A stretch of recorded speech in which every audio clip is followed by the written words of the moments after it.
Swiggity swag, what's in the bag? Jay here, bringing you guys this week top 5 video, and this week I am finally bringing you guys my top 5 steel type Pokemon because Steel finally won in last week's vote for this week's top 5. But if you guys do enjoy this series and you are hyped for this top 5 episode, be sure to destroy that like button. Please hit that like button, as it does help support the channel, support the series, the video. It makes me a very happy guy. Also, do not forget to vote for next week's top 5. It is between bug and fighting type Pokemon. And before I start this top 5, be sure to remember that this is fully opinionated, so please do not jump down my throat for my opinion, and as long as you respect my opinion, I will respect yours. And leave your own top 5 steel type Pokemon down in the comment section below. But let's go ahead and jump into this list.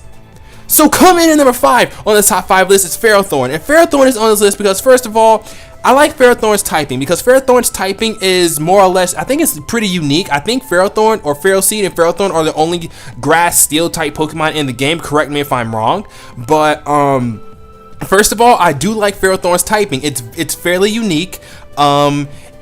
With its steel typing, it's not weak to flying anymore. It takes neutral damage from that. I think it takes neutral damage from bug as well, and I think it doesn't take anything from poison because steel is immune to poison completely. So I think that's actually pretty cool. Unfortunately, oh yeah, and not only that, but it also takes neutral damage to ground. So having that steel typing and having the grass typing together is pretty nice. The only downside is that it's quad weak to fire, but that's always, I mean, that's why you, excuse me, whoops, wow, that's why you always run like something that can actually take a hit, like a fire type move. You know, because I mean, Ferrothorn, like a simple flamethrower would probably kill a Ferrothorn, but at the same time though, excuse me, wow, I just had some soda before this and now I'm very unprofessional anyway. But yeah, I really like Ferrothorn's typing, and I love how Ferrothorn can be either a physically defensive wall or a special defensive wall. You can make it mixed. You can make it a physical attacker with like what does it get? Iron Head? I think it gets Iron Head. Iron Head, Power Whip, or maybe Seed Bomb. Does it get Seed Bomb? I think it does get Seed Bomb. Just run that kind of set, or you can run a defensive set with like Protect, Leech Seed, Spikes, Stealth Rocks, Thunder Wave. You can run all that kind of stuff. The only downside to Ferrothorn is that it doesn't get Rapid Spin, but it makes up for it with its ability, with its very unique ability, being Iron Barbs, because I don't think any other Pokemon outside of Ferrothorn and Ferroseed get Iron Barbs. And then you can run a Rocky Helmet along with it, so they'll be taking a lot of damage if they hit you with a physical type attack. And then it'll be even more beneficial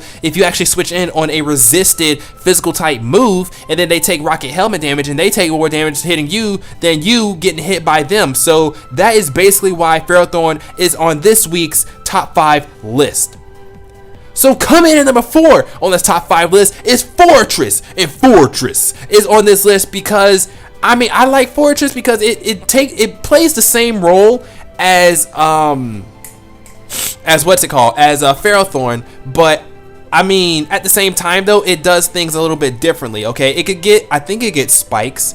I think it gets Toxic Spikes as well, but it gets Stealth Rocks, it gets Rapid Spin, which is a really key thing for me because I always went to Fortress as a Rapid Spinner, and Fortress is more of a physical wall than a special wall because this thing's physical defense is monstrous. It is really high, but its special defense is pretty lacking. It lacks a lot at the same time, and it is quite weak to fire just like Ferrothorn. But the thing that makes Fortress stand out is that it has Sturdy, so if it's at full HP, it can live any one hit. So I mean, you're guaranteed to at least get up your Stealth Rocks and stuff, and then if you want to go for like Explosion or something, if you actually still run Explosion or Fortress, then you could do that, or Self-Destruct, whichever one you prefer. I prefer Explosion because Explosion is stronger, I think, by like 50 base power. I'm not sure, correct me if I'm wrong, but yeah, that's what I always use like Fortress for. What I would usually run on a Fortress is Stealth Rock, Rapid Spin, and then like either Gyro Ball and Volt Switch or something like that, and then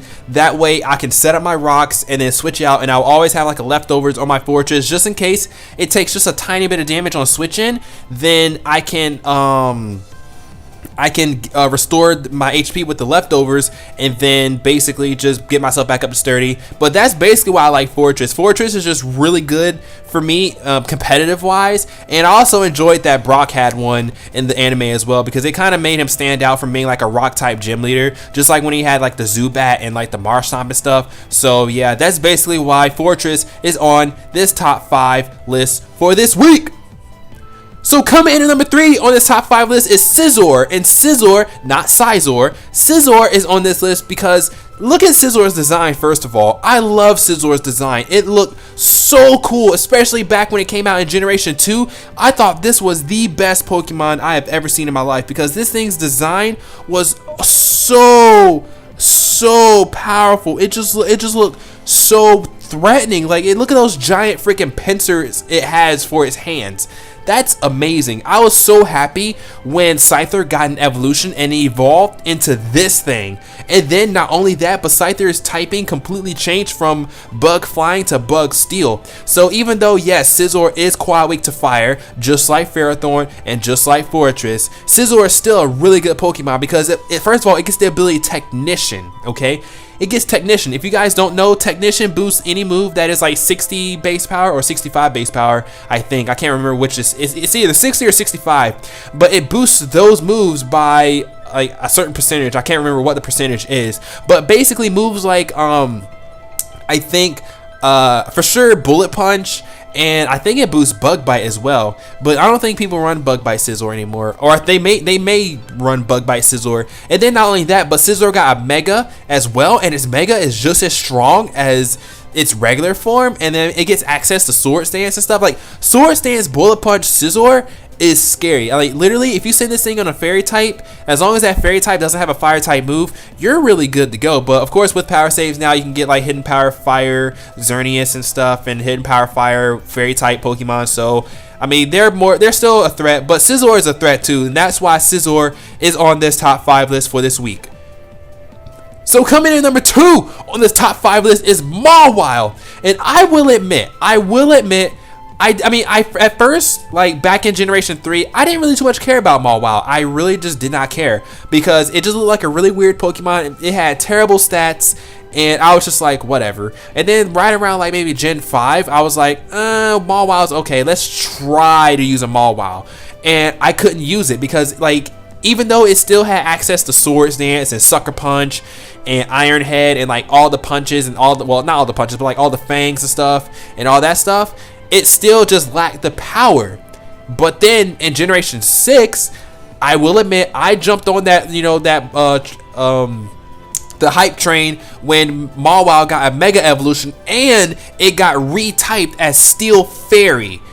Like, the combination of Steel Fairy is so ridiculous because Fairy types are usually weak to what? They're weak to Poison and Steel. Well, I think Steel resists Steel. No, well, so that means Steel is neutral on Mawile, and then at the same time, Steel is immune to Poison. So that takes care of those two weaknesses for Mawile. Mawile is still weak to Ground and Fire, but being weak, it's not weak to fighting anymore. And I mean, that's really, really, really good, you guys.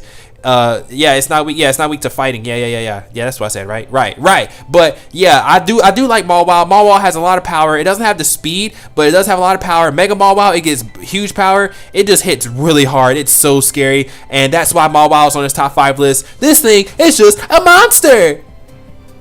And coming in at number 1 on this top 5 list is Metagross, and Metagross is on this list because I mean, come on, guys, look at Metagross. Metagross is a monstrosity. Okay, they call this thing the Iron Leg Pokemon. I believe they should call this thing the Monstrosity Pokemon because this thing is a freaking monster. Okay, now of course it doesn't have like really good speed or anything like that, but it does get access to agility, which is a thing, to be honest with you guys. It really is a thing. It was a thing back in Generation 4 too, because I tried to use one because I would use like agility Metagross with Meteor Mash, Zen Headbutt, and Earthquake, or maybe like Thunder Punch or Ice Punch or whatever. If it got Ice Punch, I don't even know if it got Ice Punch, but I would just run that because I mean that was a really good Metagross. And now Metagross gets a Mega Evolution and it gets Tough Claws. Boy, you got me fucked up. Metagross is about to put in nothing but the finest work, okay? Like literally X and Y, I will say X and Y did fuck Metagross up a lot because now Steel doesn't resist Dark or Ghost anymore, so that just adds on 2 more weaknesses to Metagross, which is kind of unfortunate. And then with Knockoff getting a huge buff, Knockoff on like hitting the Metagross with a Knockoff while it's still holding an item, oh yeah, that kills Metagross so fast. Even though Metagross does have like good physical defense, I think it still kills it really fast. But I do like Metagross's power, and then Omega Ruby Alpha Sapphire are doing this thing justice, because once you put the Mega Stone in this thing, Knockoff is like more or less irrelevant. It doesn't get the boost from knocking off an item. It still gets the super effective boost, but not the boost of knocking off an item, because you can't knock off Mega Stones. But yeah, so all in all, I really like Metagross's design. This thing just looks like it will punch you into the, like Generation 7, Generation 8. Hell, it may even punch you into Generation 15 for all we know. But I like Metagross's design. I like Metagross's stats more or less. I like its attack stat and stuff, but its speed, I mean, it's a bit slow. But I mean, it is a giant Pokemon, and giant Pokemon aren't normally fast, I think. I mean, well, I guess heavy Pokemon like Metagross aren't normally fast, but yeah, the only thing that sucks about Metagross is its speed, but it has agility to back that up. So all in all, I just love Metagross, and that's why it's on this top 5 list. And that is going to be it for this week's top 5 list, you guys. So if you guys enjoyed this top 5, be sure to smash, hit, destroy.